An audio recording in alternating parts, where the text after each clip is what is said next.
அனைவருக்கும் இனிய வணக்கங்கள் நண்பர்களே. திண்டுக்கல் பக்கத்தில் இருக்கக்கூடிய ஒட்டன்சத்திரம் அப்படிங்கிற ஒரு சிறிய கிராமம் தான் இவர்களுடைய ஊர்.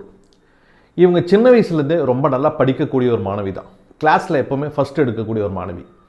அவங்க 8ஆம் வகுப்பு படித்து முடிக்கும் போது அவங்க கிராமத்தில் இருக்கிற பேரண்ட்ஸ் என்ன பண்ணுறாங்கன்னா, அவங்களுக்கு கல்யாணம் பண்ணிக்கணும்னு சொல்லிட்டு முடிவு பண்ணுறாங்க.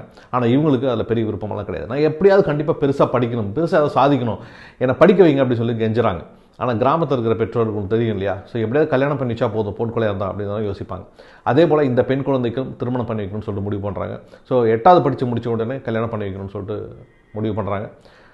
அந்த குழந்தையோட மாமா ஒருத்தங்க இருக்கிறாங்க, அந்த பெண்ணோட மாமா ஒருத்தங்க இருக்கிறாங்க. அந்த மாமா வந்து கான்ஸ்டபிளாக இருக்கிறாரு. அவருக்கே வந்து பார்த்தீங்கன்னா இவங்களை வந்து கல்யாணம் பண்ணி வச்சுறாங்க. கிட்டத்தட்ட பால்ய கல்யாணம் மாதிரி தான் வச்சுக்கோங்களேன். கல்யாணமும் முடிஞ்சிருது. ஒரு 18 வயசு ஆகும்போதே வந்து பார்த்திங்கன்னா இவர்களுக்கு 2 பெண் குழந்தைகளும் பிறந்தது. நீங்கள் நல்லா யோசிச்சு பாருங்களேன், நல்லா படித்து மிகப்பெரிய கனவோடு இருக்கக்கூடிய ஒரு பெண்மணிக்கு கல்யாணம் பண்ணி வச்சு 18 வயசுலேயே வந்து பார்த்திங்கன்னா 2 பெண் குழந்தைகள் அப்படின்னு சொன்னால் அவர்களுடைய வாழ்க்கை அதோடு முடிஞ்சு போச்சுன்னு எல்லாருமே சொல்லுவாங்க. அவ்வளோதான், இனிமேல் அப்படியே வாழ்ந்து அவங்க குழந்தைங்களை படிக்க வச்சு கல்யாணம் பண்ணி அதோட அவங்க வாழ்க்கை முடிஞ்சு போச்சு, அவ்வளோதான் அப்படின்னு சொல்லுவாங்க. ஆனால் இவங்களுக்கு அப்படி முடியல. அங்கேருந்து தான் இவங்களுக்கு வந்து வாழ்க்கை வந்து ஸ்டார்ட் ஆகுது நண்பர்களே. ஒரு முறை ஒரு குடியரசு தின அணிவகுப்புக்கு அவங்க ஹஸ்பண்ட் என்ன பண்ணுறாரு அப்படின்னா, அந்த அணிவகுப்பை பார்க்கறதுக்கு இவங்களை குடும்பத்தோடு கூட்டிகிட்டு போகிறாரு. 2 பெண் குழந்தைகளையும் இவங்களையும் வந்து கூட்டிகிட்டு போகிறாங்க. இவங்களும் போகிறாங்க. அங்கே போய் பார்த்தா இவங்களுக்கு பயங்கரமான ஆச்சரியம். ஏன் அப்படின்னா, இவர்களுடைய கணவரை விட வயது குறைவான ஆஃபீஸர்ஸ்க்கு எல்லாமே இவர் வந்து சல்யூட் பண்ணிட்டு போகிறது இவங்களுக்கு பயங்கர ஆச்சரியமாக இருக்குது. வீட்டுக்கு வந்ததுக்கப்புறம் கேட்குறாங்க, அந்த ஆஃபீஸரும் கூட வயசு கம்மியாக இருந்த மாதிரி தெரிஞ்சுது, நீங்கள் அவருக்கு வந்து சல்யூட் பண்ணுறீங்க, நீங்கள் அவருக்கு வந்து மரியாதை செலுத்துறீங்க அப்படின்னு சொல்லி கேட்குறாங்க. அது கூட தெரியாத ஒரு கிராமத்து பெண்மணி தான் வளர்ந்துருக்கிறாங்க அப்படிங்கிறது தான் இந்த இன்சிடென்ட் வந்து காட்டுது. அவங்க ஹஸ்பண்ட் சொல்கிறாரு, இல்லைம்மா அவன் வந்து வயசு குறைவாக இருந்தாலும் கூட அவர் வந்து எஸ்பி, அது ஐபிஎஸ் ஆஃபீஸர், கண்டிப்பாக நம்ம ஒரு மரியாதை செலுத்தி தான் ஆகணும் அப்படின்னு சொல்லி சொல்கிறார். உடனே நம்ம வந்து யோசிச்சுட்டு சொல்கிறாங்க, நான் வேணால் படித்து வந்து ஒரு ஐபிஎஸ் ஆஃபீஸர் ஆகிட்டுமா அப்படின்னு சொல்லி கேட்குறாங்க. இவங்க ஹஸ்பண்டு பயங்கரமான சிரிக்கிறாங்க. அந்த மாதிரி சொல்கிறாங்க, இல்லை நான் சீரியஸாக தான் கேட்குறேன் அப்படின்னு சொல்கிறாங்க. இவர் முழிக்கிறாரு, இல்லைம்மா அதெல்லாம் கண்டிப்பாக பண்ண முடியாது, ஐபிஎஸ் ஆஃபீஸர்னு அவ்வளோ ஈஸி கிடையாது, எவ்வளோ எக்ஸாம், எவ்வளோ ட்ரைனிங்கு, டிகிரியெல்லாம் முடிக்கணும் அப்படின்னு சொல்லி ஹஸ்பண்ட் சொல்கிறார். உடனே நம்ம சொல்கிறாங்க, நான் படிக்கிறேனே, டிகிரி முடிக்கிறேனே அப்படின்னு சொல்லி சொல்கிறாங்க. நண்பர்களே, வாழ்க்கையில் ஏதாவது ஒரு விஷயத்தை சாதிக்கணும் அப்படின்னு சொல்லிட்டு முடிவு பண்ணீங்க அப்படின்னா அதற்கான சாத்தியக்கூறுகள் உங்களுக்கு கண்டிப்பாக கிடைக்கும், அதற்கான கதவுகள் உங்களுக்கு கிடைக்கும். அப்போ முயற்சி ஒன்று தான் இங்கே தேவை நண்பர்களே. அவன் ஹஸ்பண்ட் சிரிக்கிறாரு. ஆனால் இவர்கள் திருப்பி 2-3 நாள் கேட்டுட்டு இருக்கிறத பார்த்துட்டு அவர் சொல்கிறாரு, சரி ஓகே, நீ 8ஆவது தானே படிச்சிருக்கிற, சரி நீ முதல்ல வந்து 10ஆவது முடி, +2 முடி, அதுக்கப்புறம் என்ன பண்ணுறதை பற்றி யோசிக்கலாம் அப்படின்னு சொல்லிடுறாரு. சரின்னு சொல்லிட்டு இவங்களும் என்ன பண்ணுறாங்க, 10ஆவது எழுதி பாஸ் பண்ணுறாங்க. அவன் ஹஸ்பண்ட் பயங்கரமான ஆச்சரியம், 10ஆவது கிட்டத்தட்ட ஒரு 450 மதிப்பெண்கள் மேலே எடுக்கிறாங்க.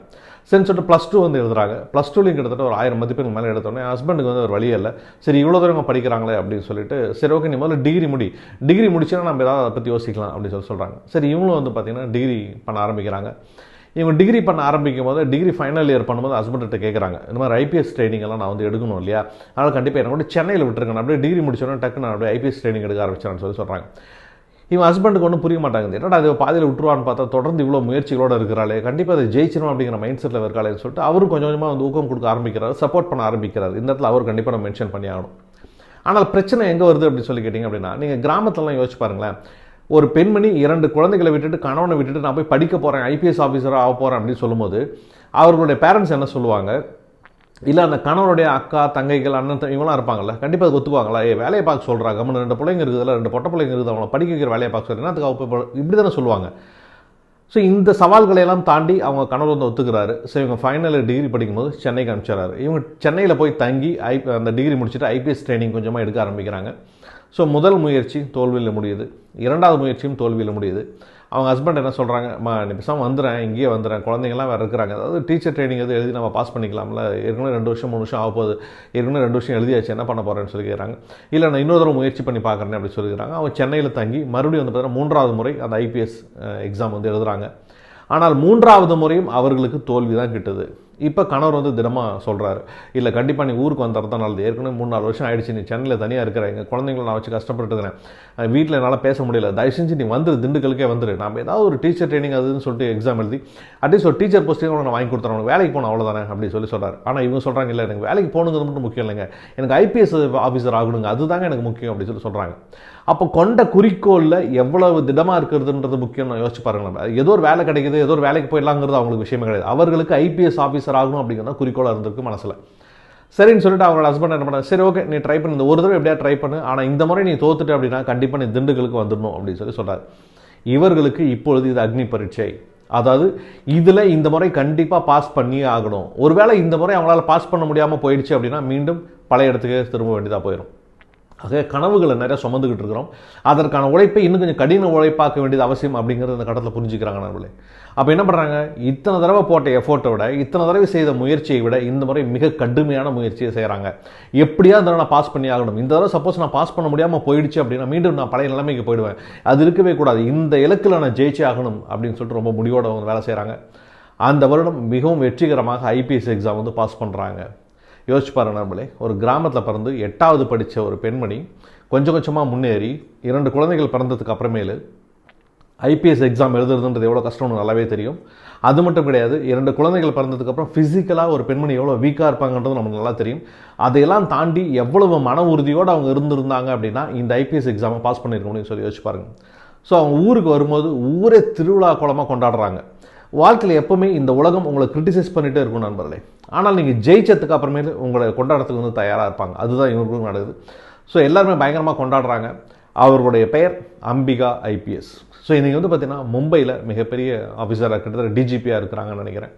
ஸோ சாதாரண திண்டுக்கல் பக்கத்தில் ஒட்டன்சத்திரத்தில் பிறந்த ஒரு சாதாரண ஒரு பெண்மணி, படிக்காத ஒரு பெண்மணி, சிறு வயதிலேயே 2 குழந்தைகள் பெற்ற ஒரு பெண்மணி இன்றைக்கி வந்து மும்பையில் மிக முக்கியமான பகுதியில் டிஜிபியாக இருக்கிறாங்க, ஒரு ஐபிஎஸ் ஆஃபீஸராக இருக்கிறாங்க அப்படின்னா அவர்களுடைய குறிக்கோளில் அவர்களுடைய முயற்சியில் எவ்வளோ திடமாக இருந்திருப்பாங்கன்னு யோசிச்சு பாருங்க நம்மளே. அப்போ இங்கே சவால்கள் இல்லாமல், இங்கே போராட்டங்கள் இல்லாமல், இங்கே சின்ன சின்ன செட்பேக்ஸ் இல்லாமல் யாருக்குமே வெற்றி வராதுன்னு நீங்கள் நல்லா புரிஞ்சுக்கணும் நம்மளே. இவரோட வெற்றி அவ்வளோ சீக்கிரம் வந்துருச்சா? அவ்வளோ சீக்கிரம் ஐபிஎஸ் ஆஃபீஸர் ஆகிட்டாங்களா? கண்டிப்பாக கிடையவே கிடையாது. இவரோட வீட்டில் எவ்வளோ போராட்டம், அதுக்கப்புறம் பார்த்தீங்கன்னா சென்னைக்கு போனாங்க, சென்னையில் எவ்வளோ போராட்டங்கள் இருந்திருக்கும், அதுக்கப்புறம் ஃபிசிக்கலாக எவ்வளோ விஷயங்களை அவங்க சேலஞ்ச் பண்ண வேண்டியதாக இருக்கும். இதெல்லாம் தாண்டி இன்றைக்கி வந்து ஒரு பெரிய ஆஃபீஸராக, ஒரு உலகமே கொண்டாடக்கூடிய ஒரு ஐபிஎஸ் ஆஃபீஸராக உட்காந்துருக்கிறாங்க அப்படின்னா அதற்கு அவர்களுடைய முயற்சியும் மன உறுதியும் தான் காரணம் அப்படின்னு நான் சொல்வேன் நண்பர்களே. ஆகவே நீங்கள் செய்கின்ற முயற்சிகளில், நீங்கள் வைத்திருக்கின்ற இலக்குகளில் உங்களது மன உறுதி மட்டுமே உங்களுக்கான வெற்றியை பெற்றுத்தரும் அப்படின்னு நீங்கள் நம்பினீங்க அப்படின்னா எவ்வளோ பெரிய காரியமாக இருந்தாலும், எவ்வளோ பெரிய முயற்சியாக இருந்தாலும் கண்டிப்பாக உங்களுக்கு வெற்றி வந்து சேரும் நண்பர்களே. வாழ்த்துக்கள் உங்களுக்கு. நான் உங்கள் அஜய்குமார் பெரியசாமி. மீண்டும் ஒரு நல்ல வீடியோவில் உங்களை சந்திக்கிறேன் நண்பர்களே. உங்களுக்கு எனது வாழ்த்துக்களும் வணக்கங்களும்.